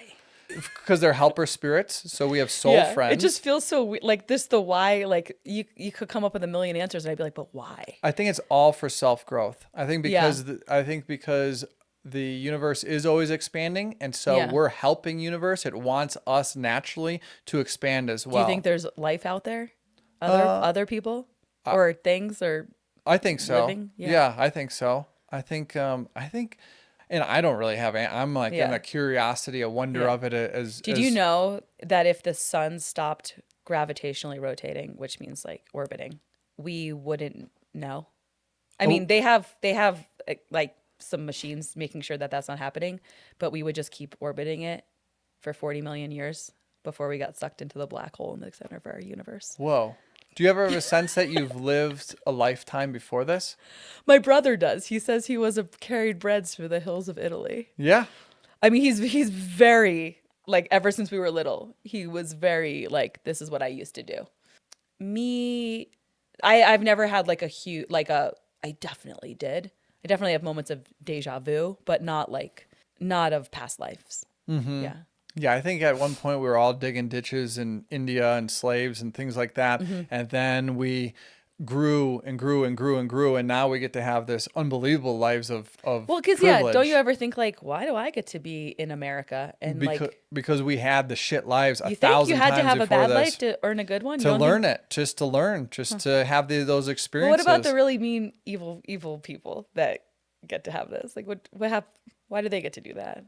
Yeah, I think people can get corrupted as well. Yeah. I think there's good angel spirits, mm-hmm. there's corrupting, negative spirits. Why do you think some people just like need power? And power is different than legacy or influence. I think because of wounds, unhealedness, not enoughness. Like if somebody has some big reaction towards me, I'm like, oh, that overreaction is trying to cover up for some insecurity. That's why I think it is. I think it's a lot of unhealed people. It's just so crazy to me when I think where they're like, I'm not rich enough. I'm not strong enough. I'm not, but they don't think that they are. There's some mental thing is goof that they don't want to look at. So then they force it down with pharmaceuticals or with having other toxic people around there that are just Yeah. There's a lot of loud people out there that are doing a lot of crazy stuff and hurting a lot of people. Yeah. No, because hurt people. That's true. And they're just doing it on a massive billionaire scale. Yeah, unfortunately. You're like, couldn't you just be more teenage girl with your hurt people? Just cry about it. Cry about it and like do some Carrie shit. Do some journaling. Pour some blood on someone at a prom. Yeah. Or pour some blood on a prom. Do you ever see Carrie? Stephen King's Carrie? Oh, no, okay. She goes a little angry, but you've got a lot of references that I haven't fully picked up. I know you have a lot of cultural knowings. Hurt people. That's true. I can see that. Yeah. Or I think maybe it should be required that anybody that's in any government position has to do mushrooms like 10 times. Just break them. Just power it out. Man. Yeah, just power it out. I don't think any of these people have ever had any type of experience with a higher being, or I don't know, maybe it's just a main character. No, I think the higher being talks right to them. And they're like, it's like Mormon, John Smith or whatever his name was. Mm-hmm. It's like, you are God. Yeah, God's but that's son. Just all made up. That's just like Yeah, but I think that's what that, oh, they're like, God's telling me to go bomb all these people. It's Yeah, like, yeah. that might be the devil, actually. Yeah, I think that's what's happening though. Yeah, They're like, I am the chosen one. I think I we should have do to do this today. Yeah. And I think it's like growth comes This from took like, a spiral. so what? So No, what? no, It's I know, whatever we I know. want. And I'm just exploring ideas too. And this is Yeah. edgy for me to just put out there. I'm like, oh yeah, what are my thoughts on this? Like, what are I'm not Yeah. fully grounded or in how I think, but I have sat with a lot of indigenous like wisdom holders, and they think in some of these types of ways, like how, the people that I trust the most are the ones the most connected with nature. That's like the Native Americans. It's like they just lived with nature. Yeah. And that's where truth comes in for me. I remember, and this is going to get like political, but when the last election was happening, someone said to me, and I didn't know that I'm a Democrat through and through, but like I didn't know that they weren't. And I remember them being shocked that I voted for Kamala. Mm-hmm. And I was like, yeah. And they were like, how could you vote for her? And I remember the her. And I was like, I just remember looking at them and thinking and saying out loud, well, I have a son and I want them to live in a world that's here and kindness. And I want it to be clean, and I believe in science and nature. Like it was so much for me, to your point, was about making sure there's nature. Mm-hmm. And that's coming from someone who like, I don't need I don't need to be like in one with the mountains, but I need them to exist. Mm-hmm. And I need the sun to shine, and I need weather to not be psychotic. And my air to be clean, and my water to be clean. Yeah. And that was it. And I remember them saying like, oh, but about like, capital gains tax. And I was like, I don't care. And I started thinking about that more, and I was like, the only people who have like tax problems are people who can afford to pay all their taxes. Like, what are we doing? Yeah. And just take care of each other. Yeah. Why do we gotta fight I was like, each other? I don't need, like, I'd rather have a planet than like a couple $100,000 extra dollars. Yeah. And like, what happens to people at some threshold? And I was talking to a friend the other day, and they were like, what would you do if like you were just like filthy rich? And like, would you need all this? Like, would you need more, like, and to bomb people? And yeah, if you're rich, do you need to bomb like, people now? Would you need to bomb people? And like, because I was like, no, like I think I'd do some bad shit where I like I was like, I think what I would do is like, I have a couple friends like where I could be like, yo, I'm gonna give you $1 million because you want to be a documentary filmmaker. I'm gonna give you $1 million. You just have to make a documentary. I don't care when, so it's like money laundering light. It's going to be a tax write-off for me. Oh, okay. Here's $1 million. If you get around to it, good. I really would like to see something, but here's some money. I don't think I'd want to like then control you and like have to like make edits in the frame and like make sure the documentary and get my producer credit. I would just be like, yeah, here's a tax write-off for me to your nonprofit for your documentary filmmaking. I don't need to like go conquer civilizations and give Mark Rubio Well, you're not another wounded job. in those ways. No. Those aren't the things that you came to work on and heal. No, not at all. I just like, it's very like, when I read the news, I'm like, but why? Yeah. Why do I give a shit? It's crazy. It's corruption. It's like there's people, it goes to the whole Epstein thing. It's like all these Why? people have been blackmailed. But also like, why? Like, what's wrong with men? They're like, no offense to your gender, but like, well, there's some pretty dark, yeah, for sure. And it's like white men, they are prevalent in government and corporations. And there's, also there's plenty of women that don't have it together either. And it's like women think that they could trust women, but there's also, Epstein had a ton of like these honeypot women that would go and manipulate these men. It's just so insane. I'm like, why? Just like, don't be shitty. Yeah. It's just people that hurt people, and these are people that are hurt. And I was a lifelong Democrat and went independent. Yeah. This year or this past No, I get that. This past election, I just think I love the Democrats of like JFK of like the 60s. Yeah. I was like, that's my kind of Democrat. Yeah. But the Democrat of today, I was like, they're more war hungry than the Republicans.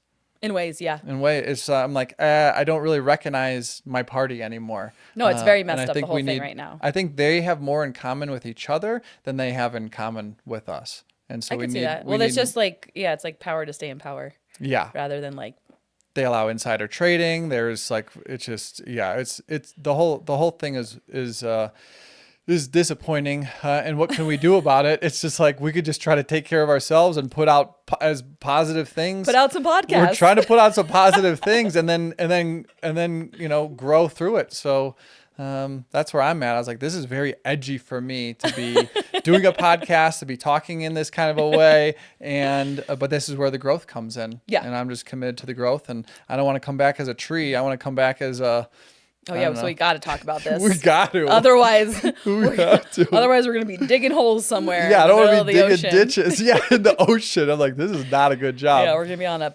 drilling or something. Well, I think kind of bringing this home, what you're transitioning into a space of AI. Yeah. Can we talk a little bit about Yeah, AI? yeah. What has AI looked like in your life up until now? So I work in creative, like copywriter, art director, graphic design, that kind of world. And for me, AI is a tool, just like Photoshop. I mean, Photoshop is AI. Like if we think about it, like you're putting a photo and drawing and manipulating it. It's not like I'm actually sewing it together, And so I think it's just a tool. I think for me in my creative process, it's let me I'm a copywriter more than a designer. And sometimes I have ideas in my head that I have needed people to design. And AI has let me, through prompting and tinkering and toiling and learning like a bunch of different new programs, and has let me bring ideas to life. So the idea comes into you. It starts there, not with the AI, and the AI helps to execute on the Yeah, idea. bring it to further robust life, and it cuts out a lot of the steps. It lets me iterate and think more and have to execute less, or yeah, like less time in like having to like make this thing, see if it works, make this thing. Now it's like you kind of have a little employee making things, and you can just think more. The power in the human is the creativity and the Yeah, ideas. you're the tastemaker. Yeah. You're the taste, and you're still the thought, because it's artificial intelligence. It can't think, it can't decide what's good and bad. It can just do. And so you still have to say, this is good, this is bad. Now, it'll give you infinite options, but it doesn't decide. So for me, like, yeah, I get to be the spark and then the taste at the end. What's the slippery slope with AI? I mean, fearing it is a slippery slope where you can, if you don't embrace it, or embrace learning the tools and how to make them part of your process, you can be obsolete. I mean, there's definitely jobs that have gone away, but I think that it's also opened up jobs. Mm-hmm.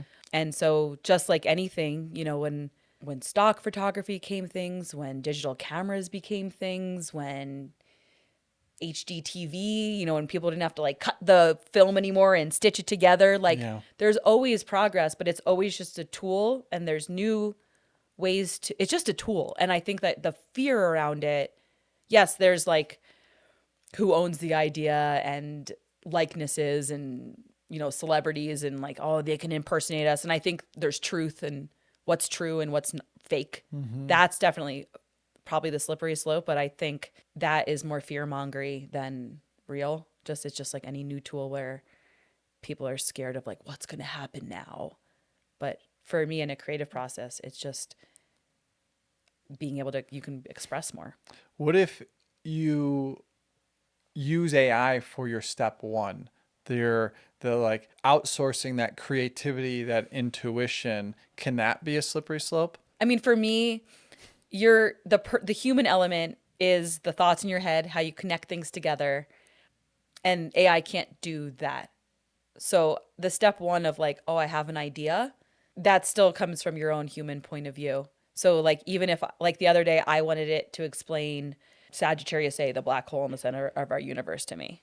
And I was like, whoa, that's crazy. There's like it takes 230 million years to orbit our galaxy.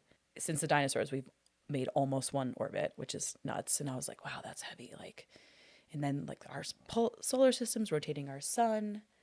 And if our sun stops spinning, so it's explaining to me all these different things and mechanisms in our galaxy. But then for me, I was like, oh my God, the same way that if the sun stops spinning and the Earth's purpose is rotating the sun. That's the only thing that the only Earth job is rotate sun. If the sun stops spinning, Earth would continue to just do its job. And we'd stay alive. We would stay alive Okay. until the last 10 million years where we hit spaghettification and we get shredded like atoms, particles, matter. It gets shredded and sucked into a black hole. We got to evolve before then, so we're not here then. Yeah. But the sun's supposedly not, like, hasn't stopped spinning, according to the internet. It is kind of amazing how perfectly positioned that we are with the sun. If we're 10 feet closer or 10 feet farther away, we burn up. Solar flares or freeze. Yeah. But so so I was thinking about all that. And then I was thinking about like, and then so like to the AI thing, like, and so AI told me all this stuff. Like I'm just talking to ChatGPT and Gemini about, well, tell me about You got to this. be a Gemini. Yeah. Much more Gemini right now. So like, and Gemini talks about space in a beautiful way. Like it said to me like one of the most beautiful sentences. I was feeling a little emotional, pre-period, menstrual, whatever. And it brought tears to my eye. But Did you let it know that?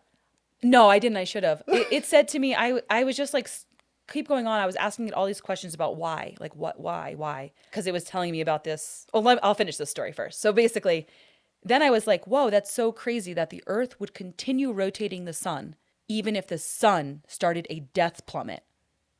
We would not break orbit. We would have to if we wanted to survive.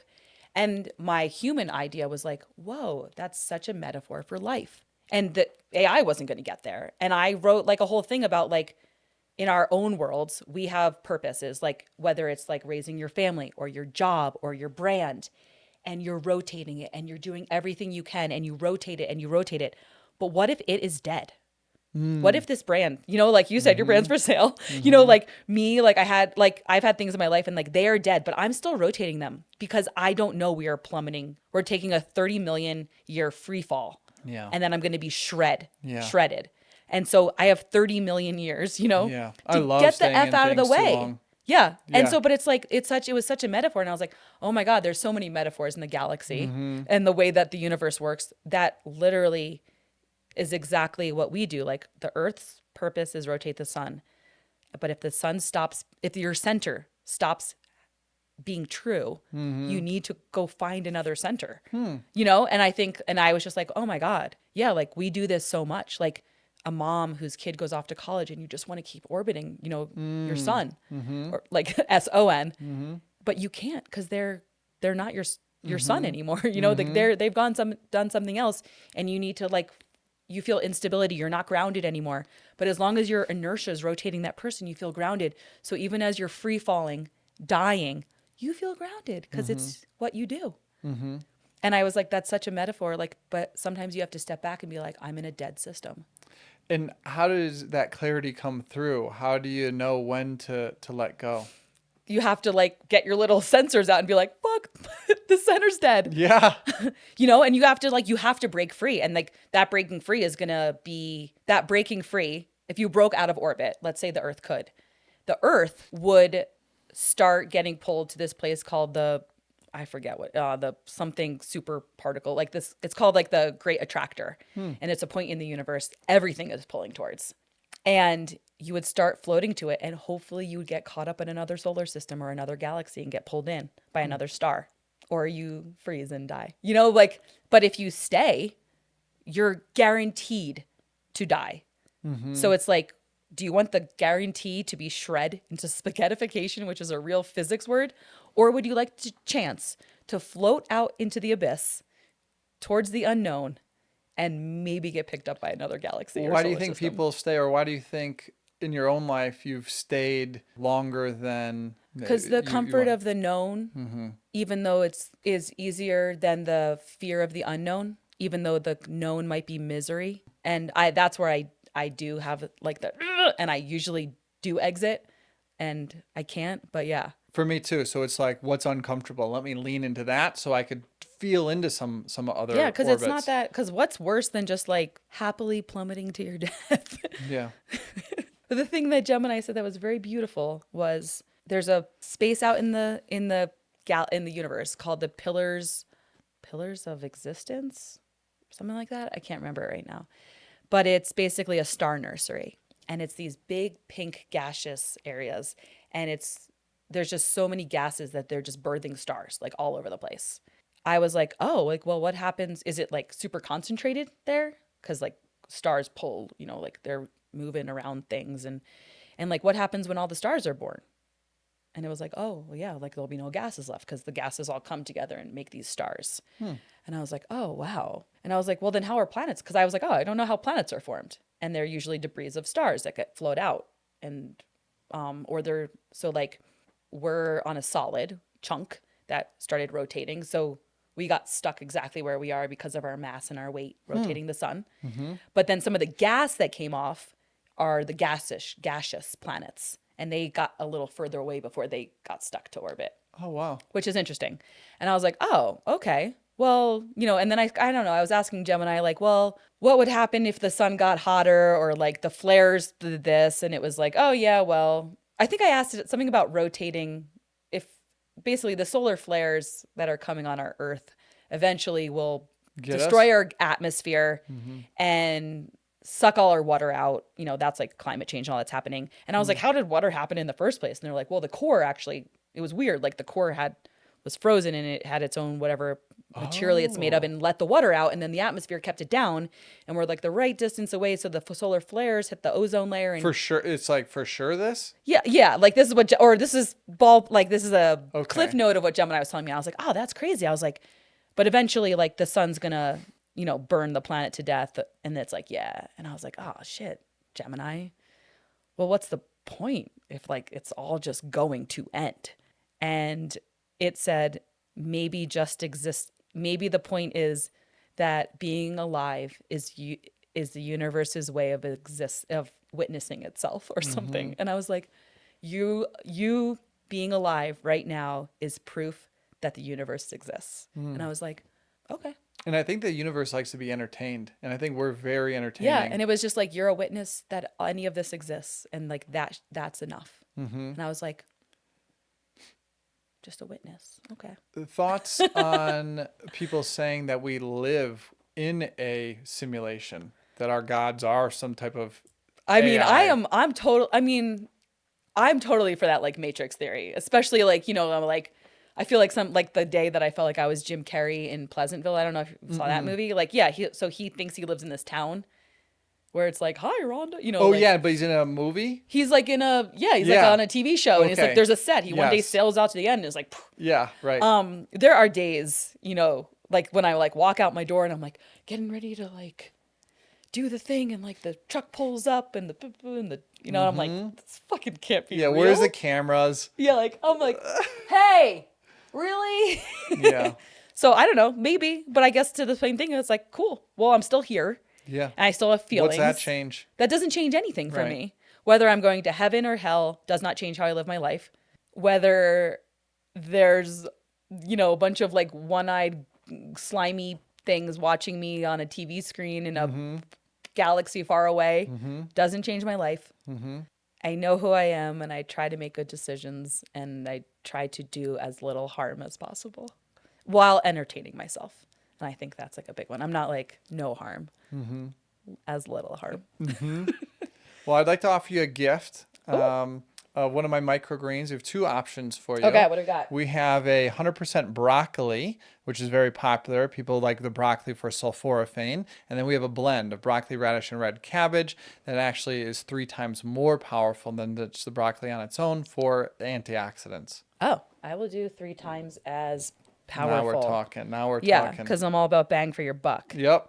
So a lot of people will put that on their eggs, salad, sandwich, sneak it into your kids' stuff. How are you guys with you seem very healthy. How are you doing with vegetables? Good. And my son's favorite food is nutritional yeast, which is funny. Oh, nice. On what? Anything. Really? Pasta, chicken, crackers, popcorn, Because it's kind of cheesy flavored. Yeah, his school puts it on everything, so. What school's that? Boulder Waldorf Kindergarten. Oh, okay. That seems like a good one. Makes sense. Yeah. That they put nutritional yeast. Nice. Yeah, he likes quinoa and millet and whole grains. Oh, beautiful. Are you familiar with microgreens? No, I mean, I had them in the tin. You gave them to me in the tin. I made like teas. Okay. I gave you some? I got them. Maybe it's from like a Naturally Boulder thing. Oh, wow. But yeah, I've had them. I love giving you microgreens. Yeah. But I mean, I don't think I've had this. Okay. Unless I don't know which one it is. No, that's a newer one. Okay. Yeah, that's the blend. We have it in capsule form. That's powder form. We have it in a whole leaf form. How does it taste just with water? It is. There's a little bit of an earthiness. It's Okay, like earthiness you would is just fine. you'd chug it. And most people will mix it with like a juice or even a tea. Yeah. Straight water is a little bit. It's Rough. like fine, but you're chugging it. Okay. But when you mix it into food, it just disappears. Cool. I will put it in everything. Just don't cook it. And Oh, you just only need mix. 1 teaspoon per person per day. Okay. It's the And then my life is going to be changed. Well, you're going to help your body create its own antioxidants. Okay. So a lot of us, it's like I'm drinking green tea right now because I'm drinking antioxidants. Yeah. But these antioxidants don't help me make my own. We Oh, okay. We have an antioxidant factory in us, and that's the most powerful fuel Love it. to help create your own antioxidants. Cool. Well, thank you. I appreciate it. Appreciate you. This was super fun. Yeah. Anything else that you want to share? Where can people learn more about you and connect with you? Connect with me on LinkedIn. No, my website is iambec.ca, but I'm not Canadian. I was Becca. I was talking with somebody today prepping for this, and I was like, "Is she Canadian?" I was like, "Oh no, that's just a very clever way of finishing your name." I did have to a long time ago check a box that said I was Canadian. To get that? Yeah, but they haven't checked the box recently, and they let me keep it. So. Nice. Anything else that you'd like to share? No, thank you so much. Thank you so much. Awesome. Okay. See you, everybody.